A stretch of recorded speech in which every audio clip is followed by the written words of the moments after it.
Good afternoon, everybody. We are 100 Years Enterprise, Consequences of the Street Life, Season 6, as we wind it down today. But before I go into my next guest, I would love to introduce ourselves like we always do, because we got to love ourselves before you love anyone else, so we do love ourselves. My name is Fahim. Dante. Patrick. And we are 100 Years Enterprise. So our next guest, we grew up with her. We've been knowing her for a very, very, very long time, her and her family. And I'm going to let Dante introduce our next guest. Definitely appreciate it. Our next guest that we got, young lady that I've been knowing since we were kids, Miss Rosalind Wise. We truly appreciate you coming today. It's an honor. Well, welcome to the show, Rosalind. So, what brings you here today? Tell us a little bit about yourself. Go back, a little bit, and let the audience know who you are and who you are today. My name Rosalind. My name is Rosalind. I'm from Richmond. How far you want me to go back? Because, I've been around y'all all my life. So, yes. Tell us about your experience growing up in Richmond, where you come from. Tell us about your experience. I had a good life. Didn't have to be in the streets, but I chose to. A lot came with it. Lost a lot of people along the way. I've been in the neighborhood all my life. Seen what drugs did to everybody, parents. I lost a lot of people in the neighborhood. I done been shot 2 different times, but I changed my life. I got a kid now, and I know I got to be here for him. Yes. Let me say this. Like I said, we appreciate you coming on, and I asked you to come on because we all have a story, and you have a story too, and you watched us, like I said, from kids. So the things that you've seen, in the streets, right? How did it affect you growing up? It affected me a lot. For one, I'm grateful to be here. Very grateful. It affected me a lot. It affected my family. I was 10 years old when y'all left. But through all them years, I always came and supported y'all. I came and never forgot about y'all. I came and seen y'all. Appreciate it. My son came and seen y'all. Y'all watched him grow up now. So. Yeah, we did. Big youngster. But I know you seen a lot. Because a lot was going on. So, and I know it affected you in a lot of different ways. Mentally, emotionally, as well as physically. And I know you lost lost a lot of dear people. Both your sisters. So you have seen a lot. And I just want to say this, right? The things that you have seen in the community, like I said, this is the consequence of the street. This is what this program is about, what this podcast is about, right? And some of the things that you have seen, you have related that to your son, so he won't go down the same footsteps that me and Fahim, as well as Patrick, did, and many others that that's not here or that's in prison. So I just want to commend you for raising your son, by yourself and doing the best that you could, and not allowing him to fall in the same footsteps that we did. I want to say something. I know it's hard for you right now, and it's hard. It's always hard for women really to come on and really talk about the things what they went through. We know what Dante was just saying, and we know and understand that the street life has impacted you, your family, in tremendous ways, right? And how far as you can go back, when was the first time, as you can understand or remember, that a phone call came to your family that you lost a loved one? When was that? I'll go back to 89, my Uncle Noten. Noten? Yeah, 89. Got ran over. right in front of my grandma's house. Mm. That and let me see, 93. My cousin Gizmo. Mm. And Gizmo, at the time when he passed, he was on his way to do something. He was on his way to go to practice, football practice. Right, He but was 18. but outside that, he was inspired. He was inspiring to be something. What was that? He was on his way to the NFL. Mm. He was definitely on his way to the NFL. Gizmo was one. He aced every sport it was. You know, he was definitely on his way to the NFL. My cousin Duro, he lost his life. Pretty much a lot of them lost their life in the neighborhood. You know, my sister, my oldest sister Rochelle, you know, she our age group, you know, she lost her life in the hood. You know, the same people who she done fed, clothed, you know.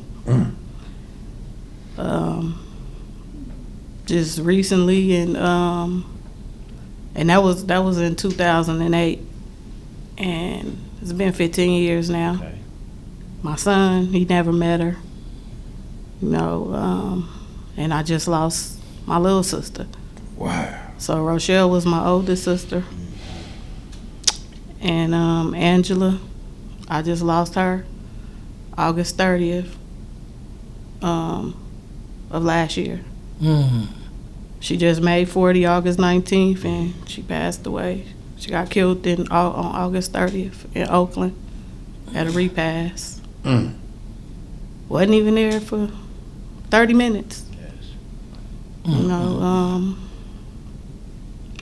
it's tough on me. I got a lot, you know, on my plate. You do. 'Cause I gotta be strong for my kid, her kid, my mom. You know, everybody think I'm the strong one, but the thing is, I can't let it break me. Sure. And I pray more. Okay. So, you know, when that happened with Rochelle, I was still in the streets. I was, you know, I was drinking every day to get, you know, it made me angry. I didn't have no kid then. I was like really in the streets, hanging and banging, you know, didn't care about nothing. When that happened to her, you know, it was just a whole life change for me. And I got pregnant with my son about a year later. Okay. It was just a lot on me. Let me say this right quick, and I'm gonna give you the mic. Is that even though you know you were young when we were doing what we was doing, right? And we contribute to a lot of stuff that was going on in the neighborhood. And so to you, you know, as a man, I want to say I apologize for the things that I was doing out there in the streets. Meaning that, 'cause, you know, we were selling dope, you know, slanging guns, all kind of different things, and you had to see that. So as a young kid, seeing that, you know, I tainted your mind. You know, we tainted your mind by doing some of the things that we were doing, that you seen. So I just want to apologize to you that you had to witness a lot of things that was going on in the community when I was growing up. You followed it. You saw it. Definitely did. I wanna, you know, nice to meet you again too. I'm gonna go a different angle. All right. Mental health. Right. For me, I had to, you know, I was in denial. I wouldn't say denial, but I didn't know how to sit down and talk to somebody in therapy until my son got killed. And it was a challenge for me because I never wanted to present myself to somebody that said something wrong with me. You know what I'm saying? Like I'm here because something wrong with me. I didn't know how to do that. You know, I was always on my own, figuring stuff out. You know, if I'm in the street life, I'm gonna figure it out. I never want my mom now to be involved in what I'm doing. I got it, you know, and that led me to say, okay, I gotta get some help. 46 years old, right? I got to talk it out. Is that a point, like when you say you being strong, is that an outlet for you to say, maybe I can go, get some therapy, to talk to somebody? Because sometimes we are to unpack some of that. Have you thought about that? Well, now, this go round, I decided I'm going to go to grief counseling. Yeah. I just went to this gun violence little program thing. Mm-hmm. I just went there actually last week, and it was actually pretty cool. I met a lot of people. I got a lot of resources, and me and my son and my mom, we all decided to go to counseling together. That's great. So that's a step, that I know I'm gonna take, because I'm still, I still never got over my older sister. Mm-hmm. But I know I need it. I know I definitely need it. And my sister, she had a 8-year-old daughter, so she needed, Yeah, I had to do it. I didn't want to. I swear I didn't. I didn't want to, but it was so overbearing for me, dealing with my son's mother. It was just, it was, I didn't know how to move forward. So I said, okay, let me sit down and just really get over myself and say, hey, this is what I'm dealing with. I don't know why I'm feeling this way. But, kind of, point some things out to me to help me kind of put it back together, because I'm kind of scrambled. You know what I mean? It's just the pain, depression. Sometimes depression, we don't know what form it come in. That's right. You see what I'm saying? So all the person's doing is just letting you see it the way you need to see it. And then you can say, oh, okay, that's why I do what I'm doing. You know what I mean? And I felt that. Not to say that I feel like you showing me depression, just when you was explaining the loss, and it's left with, it's just a cutoff. You know what I mean? And you're not able to express what that really felt like, losing that, right? And that's what I'm pointing it to. So I went through it. I still deal with it, but it kind of helped me look at it like, okay, I guess that's what God wanted at the time, to take everybody who caused it, not to look at it like that, look at it as, okay, it was just, for me, it was his time. And then that helped me get over all the attachments that come with it. If that help you understand what I'm saying. No, I understand what you're saying. Yeah. Definitely understand what you're saying. I'm thankful I got a big village. I got them. Mm-hmm. I got a lot of people in my corner. Uh-huh.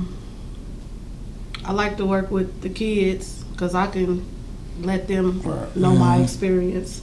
That's why, with me having a child, I think that was the best thing that ever happened to me. It kind of slowed you down. It slowed me down completely. Yeah. Like, because I know I had to be here Yes. for my son. Yes. Because like I say, I was in the streets. I was like really out there toting guns. Like, I was living my life like a dude. Mm-hmm.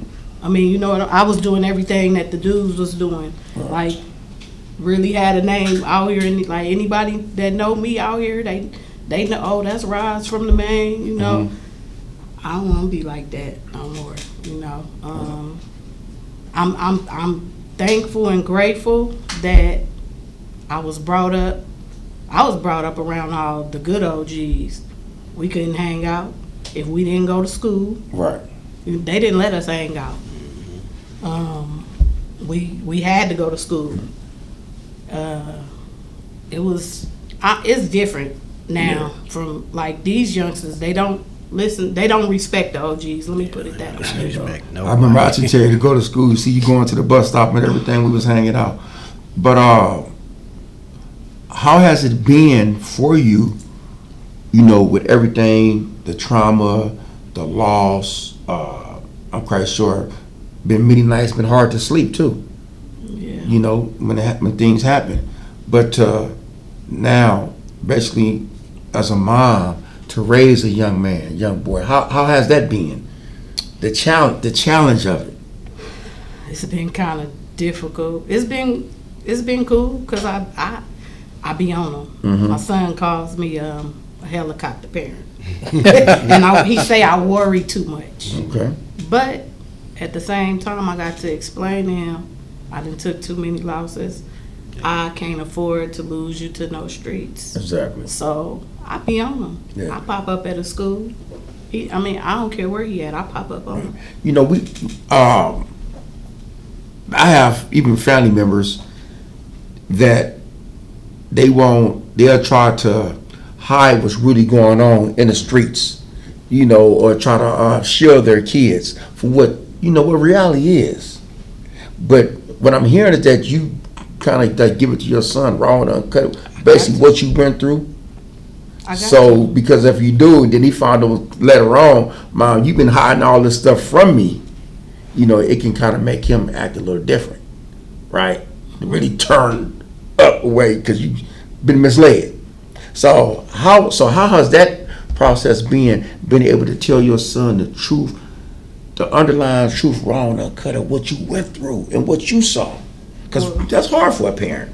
I don't sugarcoat nothing with him. I keep it 100. Like he know my life story.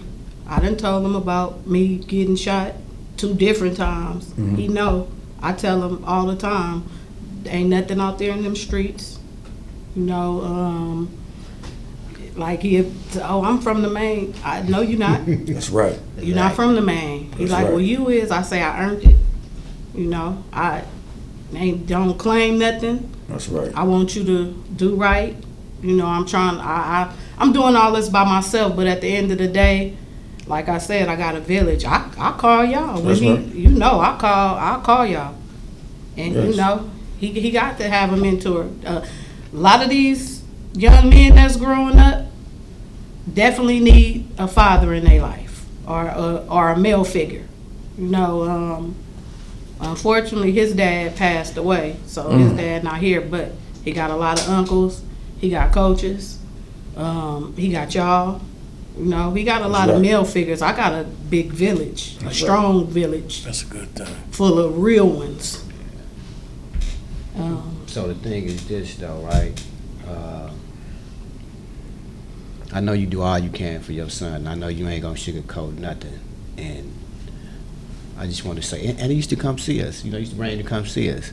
You know, but the thing is this: understanding the ripple effect, right? Or when we do something, because I know he was saying he wanted to, you know, he might go to jail for assault, right? That assault can lead to something totally big, real big, where you can be in prison or somebody juvenile hall for a very long time. So always think first, and listen to your mama. Because guess what? When you was coming to see me when you was a kid, I was doing 43 to life in prison and was never supposed to come home. So be thankful and be blessed that your mom is giving it to you raw and uncut. Because that's what we here for. Because we don't want to see you go down the same footsteps that we went through, you know. Because guess what? You think you can do 10 days in jail? Right. I want to say something, man, about community, because that's so important, you know. I remember I was separated from, based on my actions, separated from, you know, Dante and Fahim. Remember that when I got transferred? Yeah. And that broke my heart, you know, because I was so used to being around them, and I knew they were sending me. I'm gonna have to, you know, figure it out, right? But when I got up to Susanville, and I want the young man to hear me when I say this, when I heard you were going home, I remember Fire wrote me a letter and said, DT got a date.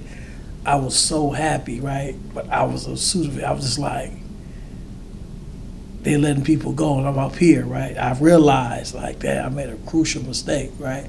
We young, we don't be really thinking like that till it happened. Right.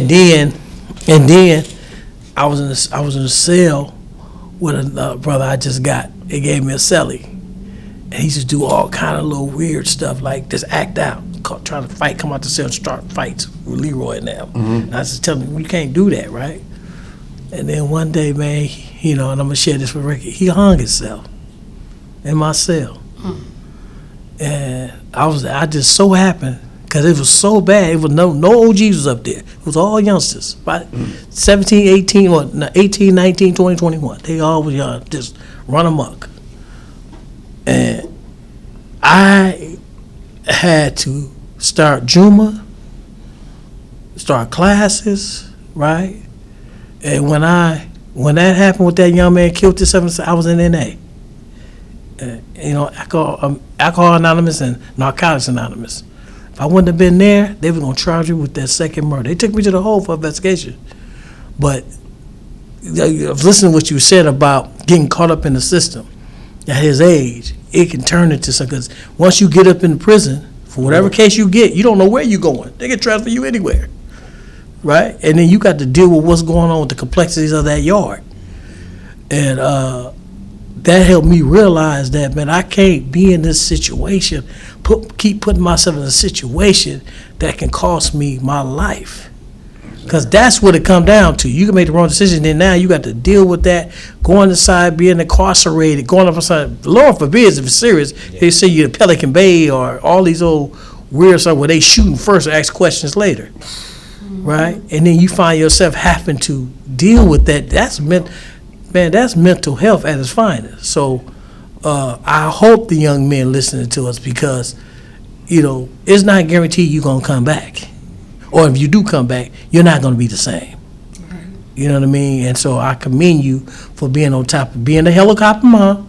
Stay propelling on his ass. Yeah. You know what I mean? Because that's what it is. We talking about saving life. You ain't talking about doing it after he come out. You doing preventing measures now. You know what I mean? So I commend you for that. And all moms in that situation. I know it's hard work, but hey, stay doing it, man. Because we work at them schools. Them kids be Terrible. Yes. I already know.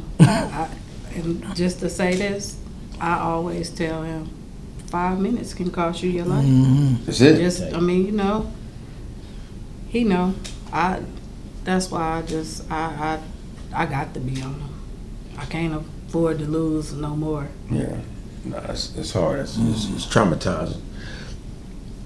Is you almost like a football mom or sports. I came to a couple of games and saw you out there on the sidelines and stuff, right? So how was that? With your son out there, and then you watch your son, and then he got his friends out there playing football. So do they view you as a team mom? I am team mom. So basically, he started playing Richmond Steelers. He started playing at the age of 5. Been a team mom from him being the age of 5 all the way to he was 13 to his last year. But I coached with him. But then I moved up to the older kids, to the 13U. I didn't have no kid on the team, but I look at all of them as my nephews, and that's kind of where the kids don't have no support. So that's where I kind of stepped in. Everybody called me Auntie. A lot of them had mamas that didn't show up to the games, just sending their kids to practice.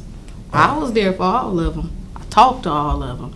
Whenever they was in trouble, I preached to them like I preached to my son. You get some parents, don't talk to my kid. Well, you need to take your kid with you.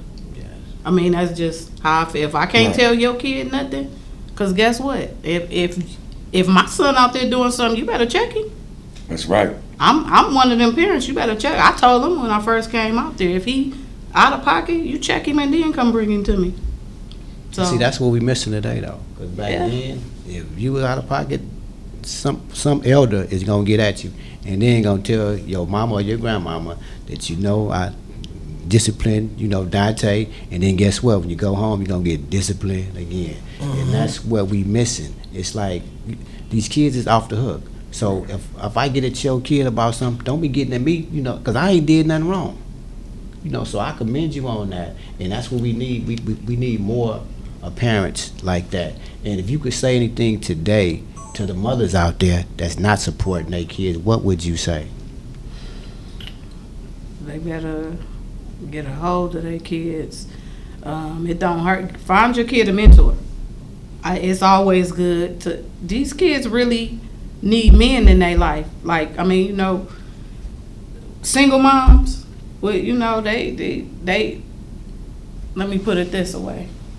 They making it. I don't got a problem with the gay community, but they making these young men think that it's okay to be gay, and you know, just it's I don't know this. So this you said world the parents. the parents. You get some parents, you know, the mamas. It's I don't know. I guess it's the younger generation. Or you meaning that like the mom kind of have them docile or Yeah, what? they don't want you to discipline their Right. kid. You know, she might get a man in her life, but she don't want this man to don't talk to my son like that. Or, you know, if he telling her son something right, then let, you know, Right. they got to hear it. Just, Yes. you know. But like I say, it take a village to raise these kids. It does. And a lot of these kids needs guidance. And I'm happy y'all got y'all program. Thank you. Yeah, For real. Yeah, we're happy too. Yeah. We know we need it. Yeah, even though they drive us crazy. They drive us crazy because every time I come out of juvenile hall, man, I got at least 2 for sure. They call me, where you at? Yeah. I be like, where I'm at? Man, I got a text message right before we started this segment. He just text message, "Hey, Fahim, I know I've been bugging you, man, but I need you." I'm like, all right. And it's on a Sunday. I'm off. I said, man, you know, we filming. Well, call me or text me once you finish on your podcast. But it goes to show the trust and the love that we built with these kids and they have for us. So it goes both ways. So that's why, you know, we love what we do, because when we look at the kids, we see ourselves. And we see the misdirection and the guidance or the lack of what we didn't have and what we did need growing up. If we'd have had that guidance and that mentorship in the high schools, in the junior high schools, even though the coaches was giving it to us, but outside of the coaching system, I think we'd have been better off. But I don't even think, I know we would have. You know, because there was many times I was going to the baseball game, playing baseball at Nickel Park and East Shore Park. Yeah, my mom was there, but my daddy wasn't. Or the women of my family said, but my daddy wasn't. We still gonna look up, damn, where he at? Mm-hmm. But you got other kids, dads might be there. It make us feel a certain, but we might don't know how to talk about it. You know, those emotions what we go through. But once we get home, you know, it affects us. Like I know it affected me. You know, we do that. And I know it affects your son, you know. And so he may lash out. It ain't because of you. That's something where he's missing. So you might have to ask him, you know, what you missing? And then find that medium and say, okay, let me help you and see how y'all can make it. For real. Or at the time, they might not even know what they're missing, right? They know it's a pain, but don't know how to express it. So you just don't just say, oh, get out of my face, because you don't know what you're talking about. Just like, man, whenever you figure it out, come back and tell me so we can talk about it. Yeah. And they'll come back a couple of days, a week later, and say, you know what I was missing is this. Because they're going to think about it. You know what I mean? Well, I tell him he can talk. He could talk to me about anything. But as far as, you know, he growing up now and stuff, he got his Uncle Mike Van Hook. Right. You know, I call him. Oh, yeah. He, you know, he talked to him about the birds of the bee, you know. Yeah. Stuff that Shout out to Mike Van Hook. Look, I know I can't teach him you know how to be a man, but I'm doing my best to, you know. You're doing great. Do what I got to do. I'm going to definitely raise he a good kid. Mm-hmm. He not one that disrespectful or none of that. He might talk smart. Yeah. All these kids talk smart. But I could say I think I'm doing a damn good job. Yeah. Yes, you are. Yeah. That you are. Let me say this, Miss Rosalind Wise. Like I said earlier, right? You know, you have seen a lot growing up, you know, in the streets, and somebody for a female, right, that you may see or may know that's out there in the streets and that's have seen a lot or might be introduced to a lot that's going to corrupt her, what good advice could you give her?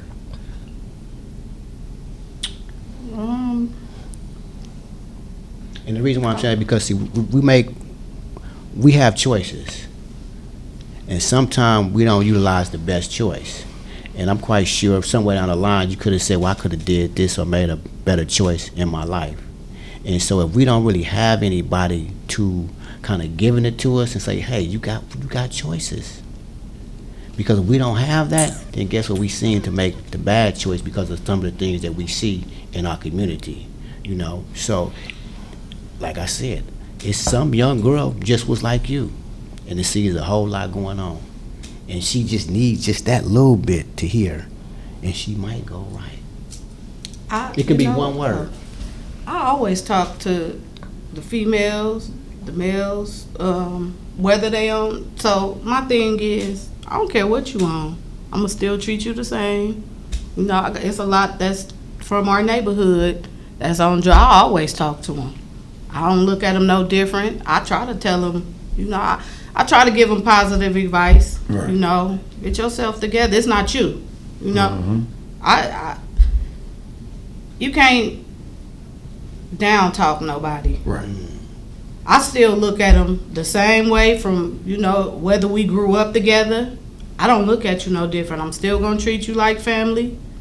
You know, it's up to them to want to listen and take heed, get their life together. But I keep it raw and uncut. I'm not going to sugarcoat nothing. I'm Virgo, so I ain't going to sugarcoat nothing. And whether you don't want to hear it or you do, it's on you to listen. But I'm not going to treat you no different. Yes. If you need help, I don't mind helping nobody. That's right. All right. Appreciate that. Yeah, absolutely. And I let me just say this. I don't want to cut you No, off. you but good. You good. You good. I think that, you know how y'all mentor the young guys? Mm-hmm. They need one for the females. They do.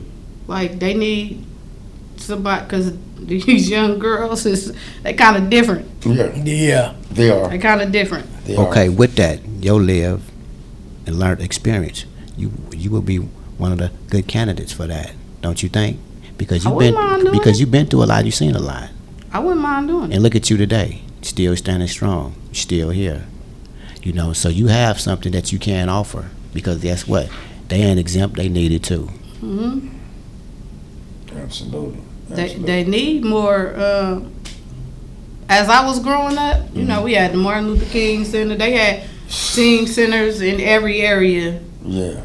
And when they took that away, these kids don't ride bikes no more. They They just don't want to get be nothing. on social media. Yeah. But Video we had games. we had the team centers. Yeah, We could that go was that play center. basketball. They had free lunch. They had everything. In every neighborhood. Yeah. You know, you don't necessarily gotta. If you don't want to go to this neighborhood, they got one in your neighborhood. That's right. You know, but they took it. They took them all away. We working trying to get it back. Believe me, I'm advocating trying to get that thing back. Yes. You know, before we close out, how's your mom doing? She good. She good. That's one of the strongest ladies I know.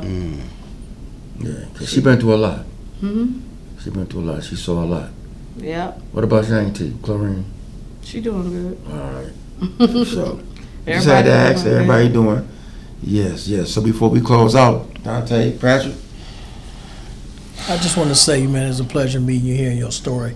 Your story is your glory. And, yeah, you just, you know, you put me in a frame of mind of, female mentor. Yeah, we need that, you know, and continue to do the work that we're doing, help influence and help these youth steer them making early death decisions. That's our motto. So it just hearing it from a woman's perspective humbles me to know that, you know, we're on the right track of trying to help the community, because, you know, it's a lot that go on, man, when you're not engaged, when you doing something on being selfish, you know what I mean, your own like feelings and emotions and actions, you miss a whole lot. So, you know, I commend you for coming on the show today, and it's a pleasure to hear your story. Thank you. And always, you know, let me know about that theory, how that go, because I might show up too, sit down and get me a little bit too. I gotta find the right one though. Yeah. We appreciate you coming on. Keep doing what you're doing with your son, and like you know, we here. You know, make sure we get him right. But I want you to also think about the things that you went through, and you know, your story means a lot and can help somebody. You know, so if you called upon, we gonna need you. Come on. Hey, you know, come on now. now. You know, that ain't no question. Yeah. No. You know, we always come up with nice ideas and everything. So I just got an idea just by talking. We might have a 100 years, you know, women's version. You never know. Let's do What you think? Anything is possible. I mean, it's possible. It's feasible. That's not even possible. It's feasible. It's feasible. You know, we might do it. Yeah, we could sit down Put and something together. collaborate. You never know. what we Collaborate might some do. things. You know? I mean, because Yeah. it's a lot of young ladies that's going through a lot. You Yeah. know, that's missing their dad, and a lot of things goes on in a household. And sometimes they need to, you know, to hear a different side, you know, from somebody who looks like them. Yeah. Yeah. She said it. She sparked the idea for sure. Yeah. We see how it look. But yeah, shout out to my man Gabe G26 behind the camera. Gabe Productions, man. Follow Gabe on our Instagram. He's all over the place doing a lot of stuff, you know, especially out there in San Francisco too. Gabe, we appreciate you, Gabe. And shout out to you, Rosalind, for coming on the show. Thank you. We are 100 Years Enterprise. You know, shout out to Chevron. Chevron, our sponsor for you know, for coming behind us, the first ones. You know, we look for some great things coming this new year. But also, follow us on 100 Years DOP, 100 Years Enterprise on our YouTube with that right there, the 100 Years HYE. Just hit that. Apple Podcasts, Spotify. And again, on the YouTube, Facebook page should be out this week. I know we've been saying it, but the Facebook page should be out this week, 100 Years Enterprise. My name is Fahim. Did I tell you? Patrick. And who are you again? Rosalind. And we are 100 Years Enterprise, Season 6, Consequence of the Street Life. It's a wrap.